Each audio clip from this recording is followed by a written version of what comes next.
Oke, jadi di sini ada website restorannya, gambarnya masih belum siap loading dah. Ini bagian landing page-nya, jadi kalau orang baru masuk ke linknya dia muncul seperti ini. Terus nanti dia klik login bagi adminnya ini. Jadi kalau adminnya login,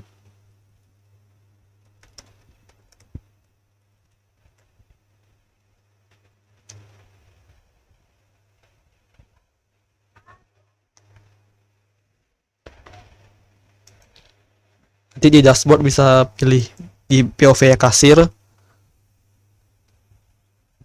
Itu nanti di sini di bagian kirinya itu muncul ada banyak menu. Jadi mereka bisa tambah menunya. Terus bisa setting mau berapa banyak dari menunya, itu dia muncul harga di samping. Baru di bawahnya ini total dari gabungan di atas sama pajak. Tidak bisa tambah berapa banyak barang. Terus lanjut. Di sini dia pilih pembeli umum atau member. Baru di sini bisa pilih dine in atau take away. Kalau dine in bisa pilih mejanya dulu. Baru nanti dia simpan data ke dapur. Nah, nanti pesanan yang tadi baru tambah ke meja itu dia muncul di sini semua. Misalnya tadi ini itu pesanannya muncul di sini dan bisa ditambah lagi kalau misalnya mau nambah lagi makanannya atau ada yang cancel. Nah, kemudian ke bagian dapurnya, habis dia buat pesanannya itu, pesanannya muncul di dapur. Tadi di sini dia bisa klik ubah statusnya. Nanti dia kalau bisa klik cooking, statusnya itu jadi memasak. Habis itu kalau klik done, berarti pesanan udah siap terus lagi diantar. Habis itu bump order buat hilangin pesanan yang udah siap. Baru dia bisa lanjut lagi ke pesanan lain. Ini kalau misalnya ada yang nggak sengaja kepencet terlalu lewat, dia bisa balikin lagi lewat recall ordernya. Nah, baru di bagian daftar pesanan, ini bagian dari kasir supaya dia bisa lihat order apa aja yang lagi ada di hari ini punya. Ada yang statusnya siap saji, menunggu, atau lagi dimasak. Baru ini atas buat filter, mau cari order apa aja atau hari ini atau semua hari. Baru di sini ada manajemen absensi. Jadi dia absensinya pakai wajah punya, scan wajah, nanti dia muncul ke sini. Statusnya tadi kan baru absen, itu muncul tip absensi masuk dan absensi keluar. Ini statusnya lagi menunggu buat diverifikasi oleh admin.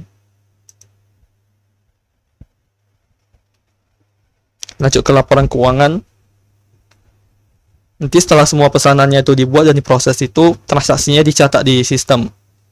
Jadi di sini bisa mau klik laporan keuangan, dia muncul di sini. Tren pendapatannya bisa berupa garis atau pakai ini bar. Baru di sininya ada sebaran pendapatan dan menu paling laris itu apa. Dan di bawah ini catatan langsung setiap transaksinya. Misalnya transaksi pembelian barang atau ada order yang dibeli atau pembelian bahan atau gaji.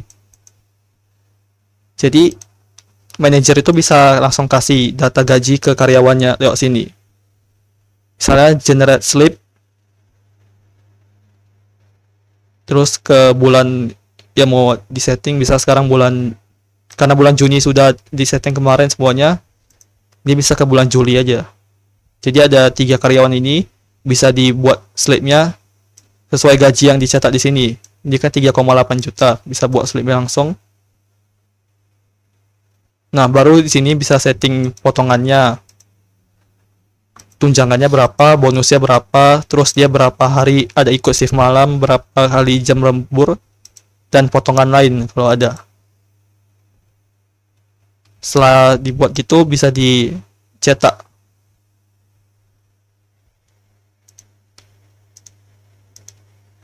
Nah, dia kalau cetak nanti jadi kayak gini.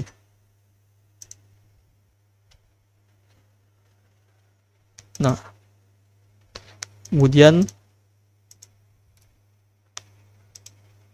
lanjut ke bagian katalognya. Jadi ini menu bagian admin.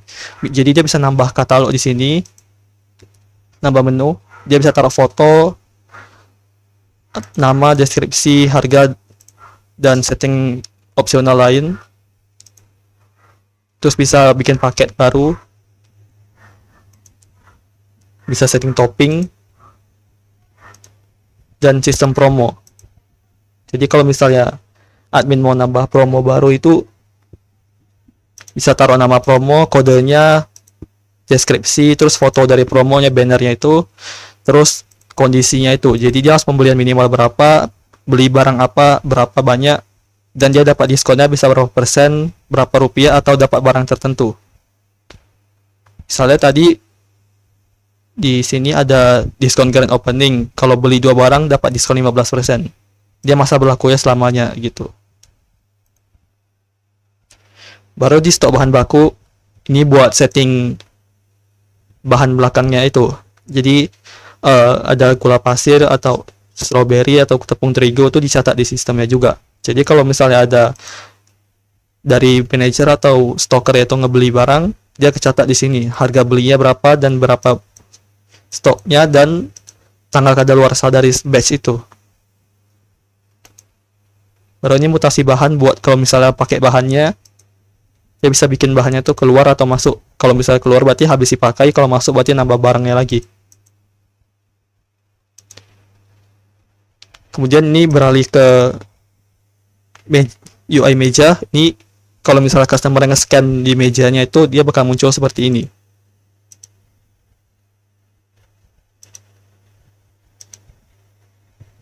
Nah, nanti dia bisa klik tambah pesan. Kita muncul deskripsi sama data lain, baru tambah. Nanti dia habis tambah kan di bawahnya ada tempat menunya nih. Jadi kalau misalnya habis pesan banyak gini, nanti dia muncul list pesanannya, suruh masukin nama, catatan, dan kode promo kalau ada. Tadi kan ada buat satu kode promo ini. Kalau beli 2 barang dapat diskon 15%, jadi dia muncul di sini. Habis dia pesan, nanti dia muncul di data pesanannya, ini statusnya diterima. Baru nanti muncul di sini di halaman dapur. Tadi baru buat pesanannya, muncul di sini dan bisa diatur statusnya.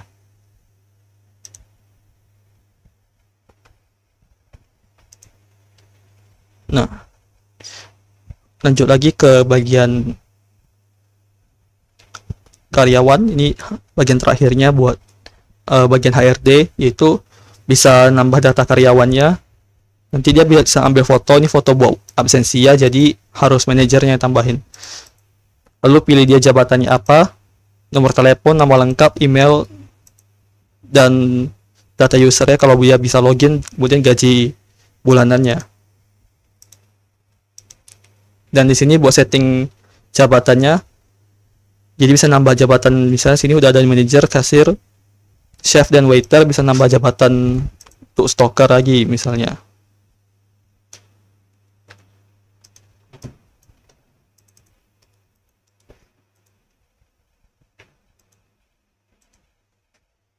Tidak muncul di sini.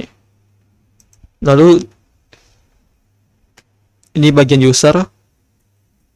Kalau customernya buat akun juga nanti bakal muncul di sini. Dan hak akses dari tiap usernya.